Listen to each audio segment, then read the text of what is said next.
નમસ્કાર મિત્રો, આજે આપણે બનાવીએ છીએ સ્વાદિષ્ટ અને પૌષ્ટિક મગની દાળનો શીરો. મગની દાળનો શીરો બનાવવા માટે આપણે દરેક વસ્તુ ઇક્વલ માપમાં લેવાની છે. મગની દાળ, શુગર, ઘી અને વોટર. હવે આપણે પલાળેલી મગની દાળને એક પેનમાં લઈશું. પેનમાં લઈને હવે એ દાળને આપણે શેકીશું. ત્યાં સુધી શેકવાની છે જ્યાં સુધી તે ગોલ્ડન બ્રાઉન ના થઈ જાય.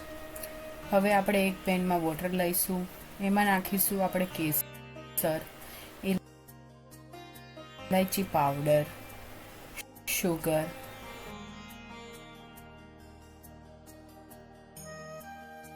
ઠંડી થયેલી મગની દાળને ક્રશ કરીશું.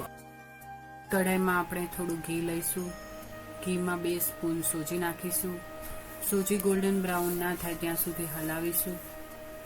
સોજી ગોલ્ડન બ્રાઉન થઈ જાય પછી આપણે તેમાં મૂંગ દાળનું આપણે ક્રશ કરેલું મિશ્રણ નાખીશું.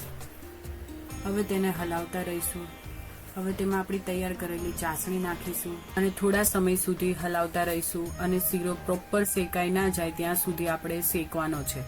અને હવે આપણે ગાર્નિશ કરીશું કાજુ બદામથી. હવે તૈયાર છે આપણો મગની દાળનો શીરો. જો તમને મારી રેસીપી સારી લાગી હોય તો લાઈક, શેર અને સબસ્ક્રાઈબ